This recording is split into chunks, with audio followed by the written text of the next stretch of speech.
دے اور جن خوش نصیب دوست احباب کے ماں اور باپ زندہ و حیات ہیں انہیں اپنے ماں باپ کی عزت اور احترام کرنے کی توفیق عطا فرما دے۔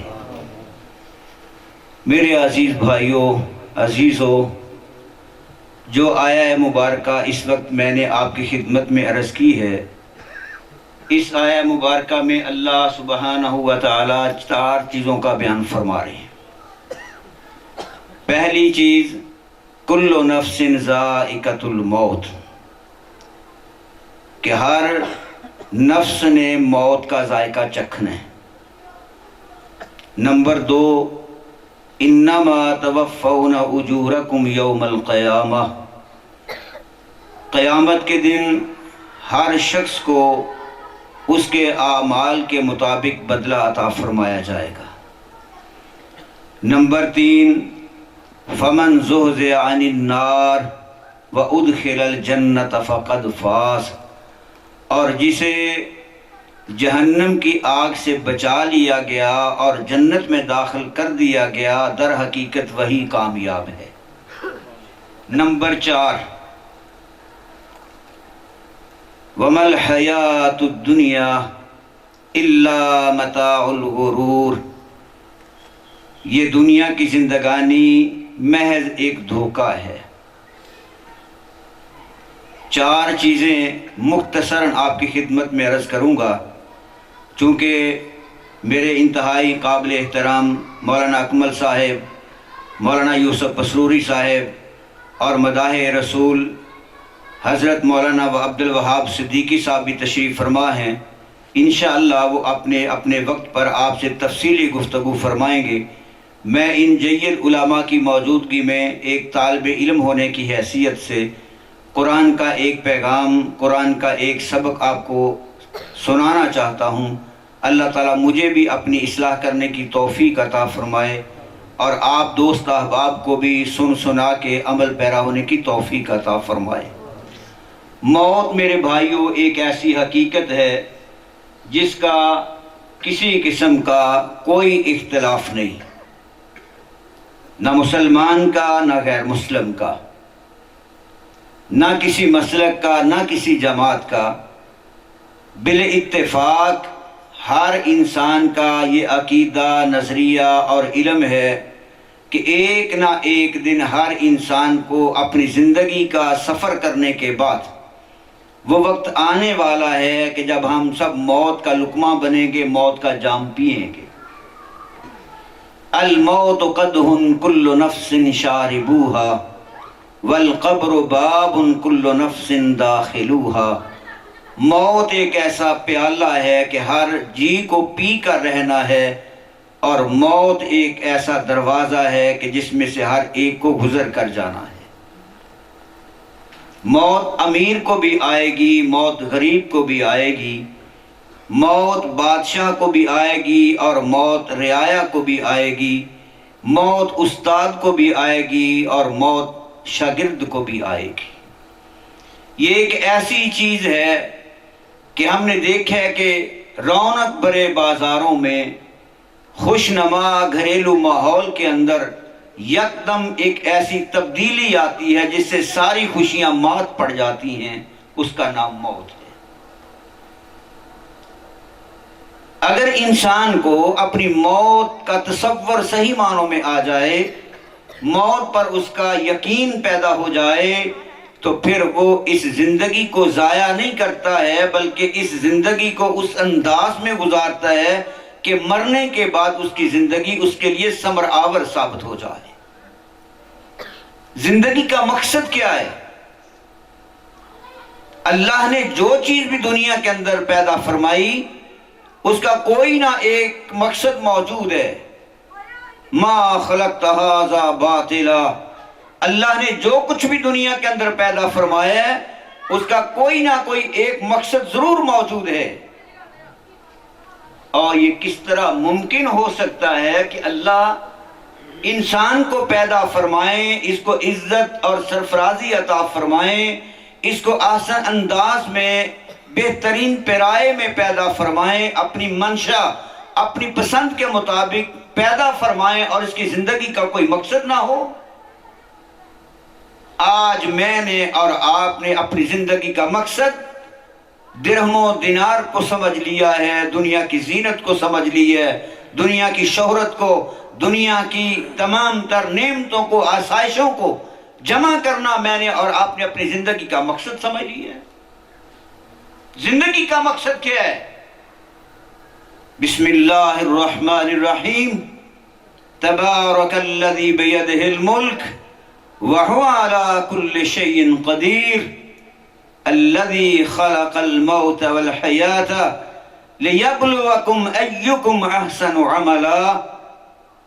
اللہ نے موت اور زندگی کو اس لیے پیدا فرمایا ہے کہ تاکہ وہ تمہیں آزمائے کہ کون ہے جو اپنی زندگی میں اچھے اعمال کر کے آتا ہے اور کون ہے جو اپنی زندگی کو ضائع کر کے آتا ہے۔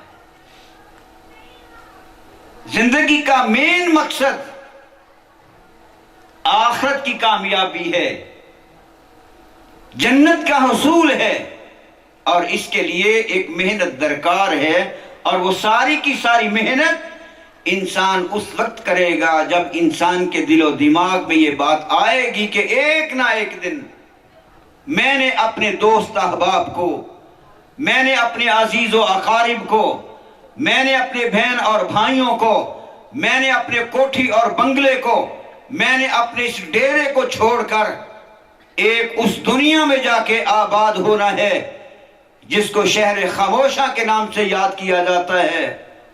آج بھی آپ جا کر دیکھ لیں، ہر گاؤں کے قرب و جوار میں، مشرق و مغرب، جنوب و شمال میں ان کے قبرستان موجود ہوں گے۔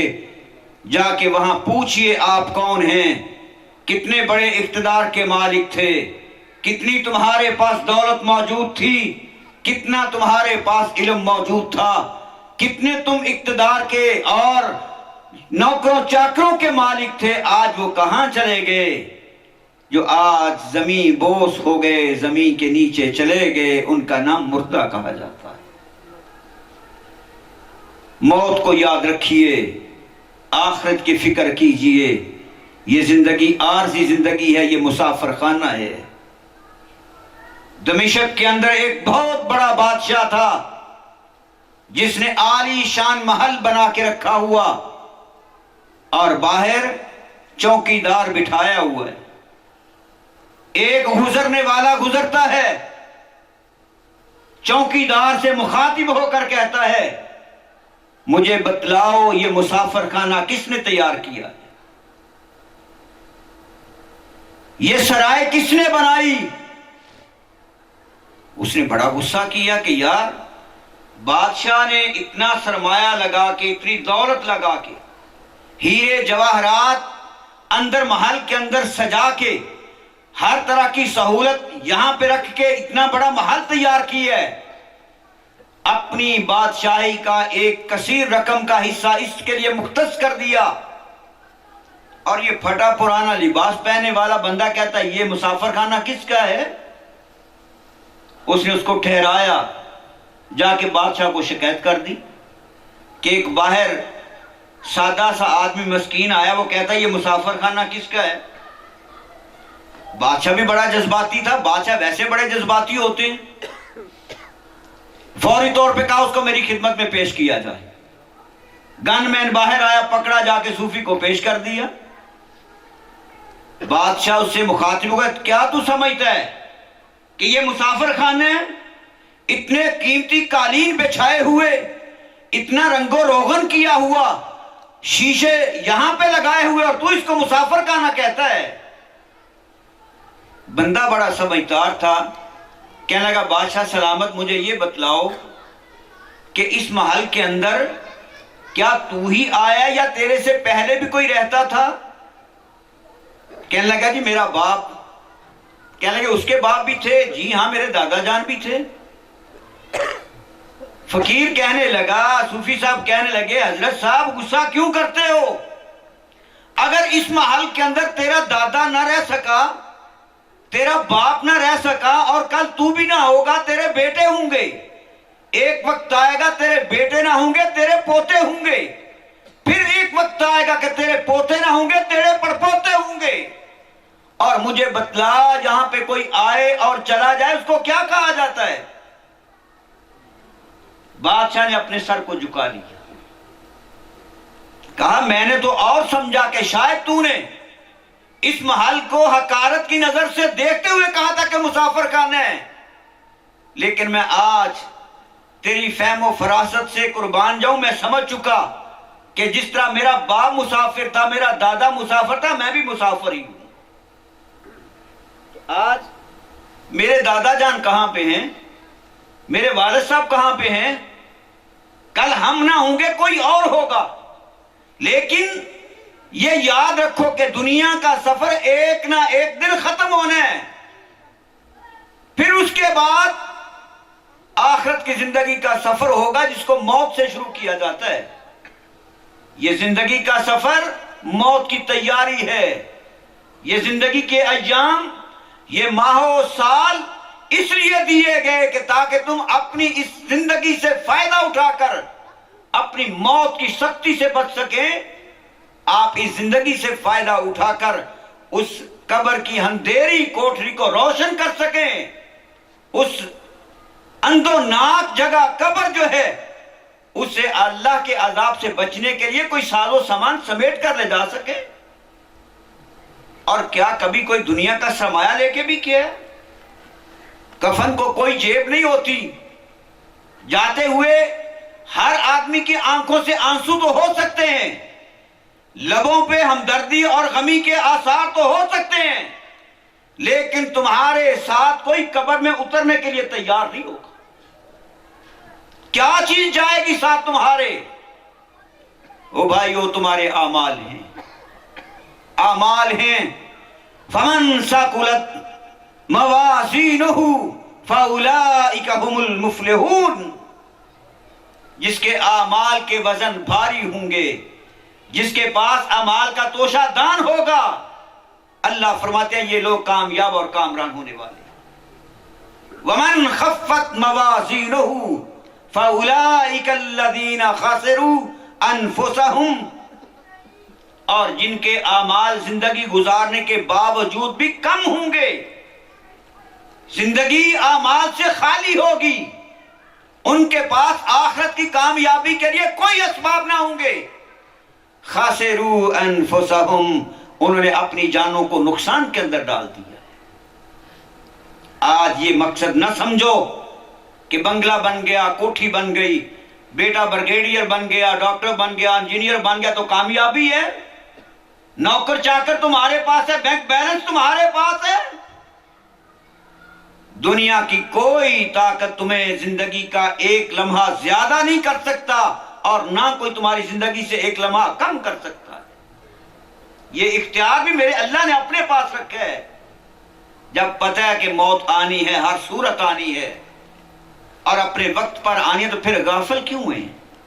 پھر نماز کی پرواہ کیوں نہیں؟ اللہ کی بندگی کی فکر کیوں نہیں؟ نبی کائنات علیہ السلام کی محبت اور فرما برداری کا جذبہ کیوں مفقود ہو کر رہ چکا؟ اس لیے کہ آج ہم نے زندگی کو صرف یہ سمجھ لیا کہ اسی کامیابی کے لیے زندگی ہے، اس کے لیے نہیں۔ فرمایا موت آئے گی، پھر ایک وقت آئے گا کہ اللہ تبارک و تعالیٰ تمہیں تمہارے اعمال کا پورا پورا بدلہ دے گے۔ نمبر ایک، موت ہر ایک کو آنی ہے۔ موت کی سختی سے بچنے کے لیے جو اعمال ہیں ان کو بروئے کار لائیں، اور مرنے کے بعد جو آخرت کی کامیابی کا ذریعہ اور سبب بننے والی چیز ہے وہ تمہارے نیک اعمال ہیں، ان کو یہاں سے لے کر جائیں گے۔ تو اللہ فرماتے ہیں انما توفون اجورکم یوم القیامہ، قیامت کے دن تمہیں پورے پورے اعمال کا بدلہ دیا جائے گا۔ تمہارے اعمال کے اندر، تمہارے اجر کے اندر کسی قسم کی کوئی کمی نہیں کی جائے گی۔ نمبر 3، فمن زحزح عن النار وادخل الجنۃ فقد فاز۔ فرمایا کہ جس شخص کو اللہ تعالی جہنم سے بچا کے جنت کے اندر داخل کر دیں گے، حقیقت میں کامیابی اسی انسان کی ہے۔ تو کیا آج ہم اگر دیکھیں کہ جتنی میری زندگی گزر چکی، آپ کی زندگی گزر چکی ہے، ہم اگر اس کا موازنہ کریں ترازو لے کر تولیں، وزن کریں کہ کیا ہماری زندگی کے نیک اعمال زیادہ ہیں یا برے اعمال زیادہ ہیں۔ وہاں پہ حسب نسب کو نہیں دیکھا جائے گا۔ آج ایک بڑی بات کی جاتی ہے جی نسبت بڑی چیز ہے، ہمیں عمل کرنے کی ضرورت نہیں ہے، ہمارے بڑے، ہمارے پیر صاحب، ہمارے مرشد ہمیں پار لے کے چلے جائیں گے۔ یاد رکھو نبی کائنات علیہ السلام نے فرمایا تھا یا قریش، اے قریش کے لوگوں، لا یغنی عنکم من اللہ شیئا، میرے خاندان کے لوگوں، گو میں نبی پیغمبر ہوں، سارے نبیوں کا سردار ہوں، لیکن یاد رکھو کل قیامت کے روز اللہ کی بارگاہ میں تجھے نہیں چھڑا سکتا، تمہیں اپنی زندگی میں اعمال کرنے ہوں گے۔ اپنے چچا عباس کو مخاطب کر کے فرمایا لا اغنی عنک من اللہ شیئا، اے چچا اللہ کی بارگاہ میں اگر تو اعمال کر کے جائے گا تو کامیابی ہوگی، وگرنہ میں محمد بھی بے اعمالی کرنے والے کو کچھ فائدہ نہیں دے سکتا۔ چچے کو بھی کہا، خاندان سے بھی کہا، اور اپنی پھپھو صفیہ سے بھی کہا لا اغنی عنک من اللہ شیئا، میری پھپھو یاد رکھنا رشتہ اپنی جگہ پر ہے، لیکن اللہ کی بارگاہ میں جب کھڑے ہوں گے تو کوئی رشتہ کام نہیں آئے گا، وہاں پہ انسان کے اپنے ذاتی اعمال کام آئیں گے۔ پھر اپنی بیٹی لخت جگر فاطمہ زہرا جو خاتون جنت کی سردار ہیں، فرمایا یا فاطمہ تو اے فاطمہ لا اغنی عنک من اللہ شیئا، دنیا کے مال میں سے جو تو مانگے میں تجھے دے سکتا ہوں، لیکن کل قیامت کے روز میں محمد صلی اللہ علیہ وسلم تیرے لیے اللہ کی بارگاہ میں کچھ بھی نہیں کر سکتا۔ عقیدہ واضح کر دیا، ہر شخص کو اس کے ذاتی اعمال کام آئیں گے، کوئی نسبت، کوئی تعلق کسی کے کام نہیں آئے گا۔ مت اس بھول میں رہیے کہ کل قیامت کے روز میرا پیر میرے کام آئے گا، میرا مرشد میرے کام آئے گا، میرا بھائی میرے کام آئے گا، میری ماں کام آئے گی، میرا باپ کام آئے گا۔ نقشہ کھینچ لیا قرآن نے، یوم یفر المرء من اخیہ وامہ وابیہ وصاحبتہ وبنیہ، وہ دن ہوگا پھر باپ بھی تم سے کنارہ کرے گا، ماں بھی نہ آنکھ پھیر جائے گی، بھائی بھی ساتھ چھوڑ دیں گے، بیوی تمہارا ساتھ چھوڑ دے گی، بیٹے تمہارا ساتھ چھوڑ دیں گے، صرف کام آئے گا اس روز تمہارے اعمال کام آئیں گے۔ اس بنیاد پر تمہاری کامیابی ہے۔ فمن زحزح عن النار وادخل الجنۃ فقد فاز، کامیاب وہی ہوگا جس نے اپنی زندگی کے اندر اللہ کو راضی کر لیا، اللہ کے نبی کے فرمان پہ عمل کر کے اپنے نبی کو راضی کر لیا۔ یہ دو چیزیں تمہاری کامیابی کا ضامن ہے۔ اس کے علاوہ کوئی تعلق، دنیا کا مال، رشتہ داری کوئی تمہارے کام نہیں آ سکتی ہے۔ چوتھے نمبر پر فرمایا وَمَا الْحَيَاةُ الدُّنْيَا إِلَّا مَتَاعُ الْغُرُورِ، یہ دنیا 20 سال کی، 40 سال کی، 50 سال کی، 100 سال کی، حضرت نوح کی 950 سال کی، آدم کی 1000 سال کی زندگی، قیامت تک کے آنے والے لوگوں کو فرما دیا کہ یہ زندگی ایک کھیل اور تماشا ہے۔ کھیل کیوں کہا، تماشا کیوں، تھوڑا وقت کیوں کہا ہے؟ اس لیے آپ دیکھتے ہیں کہ کئی بار گلی محلے میں ایک آدمی آتا ہے، ڈوڈی کی بھی جا کے اپنا ایک ڈرامہ دکھاتا ہے، ایک کھیل تماشا کرتا ہے، حقیقت اس کی کچھ نہیں ہوتی، وہ تھوڑی دیر کے بعد اپنے سامان کو سمیٹتا اور چلا جاتا ہے۔ فرمایا یہ دنیا کی زندگی جتنا مرضی اس کے اندر محنت کر لیں، سرمایہ جمع کر لیں، جو کچھ بھی یہاں کر لیں، یہ ایک تھوڑا سا فائدہ سامان ہے، یہ اور دھوکے کا سامان ہے۔ میرے بھائیوں، عرض کرنے کا مقصد یہ ہے، تفصیلی گفتگو پھر کبھی ہوگی۔ ایک تڑپ تھی دل میں کہ آج کے اس تبلیغی اصلاحی پروگرام میں آپ کو توجہ دلائی جائے۔ بھائیوں، نہ جانے اس زندگی کی شام کس گلی میں ہو جائے۔ آئیے فکر کیجئے کہ جتنی گزر گئی سو گزر گئی، آئندہ زندگی کے اندر اپنی اصلاح کر لیں۔ اور اللہ کا وعدہ اپنے مومن بندوں کے ساتھ کہ جب سچے دل کے ساتھ اپنے گناہوں پہ معافی مانگتا ہے، شرمندگی اختیار کرتا ہے اور آئندہ سے نہ کرنے کا وعدہ کرتا ہے، تو فرمایا التائب من الذنب کمن لا ذنب لہ، سینکڑوں نہیں کروڑوں گناہ ہوں، اگر انسان اس جذبے کے ساتھ، اس ارادے کے ساتھ، اس نیت کے ساتھ اللہ کی چوکھٹ پہ آ جاتا ہے، اللہ ہو گیا جو کچھ ہونا تھا، تو قادر ہے، تو بخشنے پر قادر ہے، اللہ تو معاف کر دے، میں آئندہ یہ گناہ نہیں کروں گا۔ نبی کائنات علیہ السلام نے فرمایا کہ اللہ تعالیٰ اس کو اس طرح کر دیتے ہیں کہ جس طرح کپڑا دھونے کے بعد صابن کے ساتھ، سرف کے ساتھ، بلیچ کے بعد دھونے کے ساتھ صاف اور شفاف ہو جاتا ہے، اللہ تعالیٰ اس کے سارے گناہوں کو معاف فرما کے مصفح فرما دیتے ہیں۔ بلکہ قرآن فرماتا ہے کہ اللہ تعالیٰ پھر اس کی برائیوں کو نیکیوں کے اندر بھی تبدیل کر دیتا ہے۔ تو آئیے اللہ کی بارگاہ میں آ جائیں، مسجدوں کے ساتھ پیار کریں، 5 وقت کی نماز کا اہتمام کریں، اپنے آپ کو مومن ثابت کر کے قرآن کو سامنے رکھیں، سرکار دو عالم علیہ السلام کے فرمان کو سامنے رکھ کر زندگی گزاریں، انشاءاللہ پھر اللہ دنیا کے اندر بھی عزت دے گا، اللہ موت کی سختیوں سے بھی محفوظ فرمائے گا، جو قبر کی سختی اللہ اس سے بھی محفوظ فرمائے گا، حشر کے اندر جو ہولناکی ہوگی اللہ اس میں بھی محفوظ فرمائیں گے، اور پھر تمہارے گناہ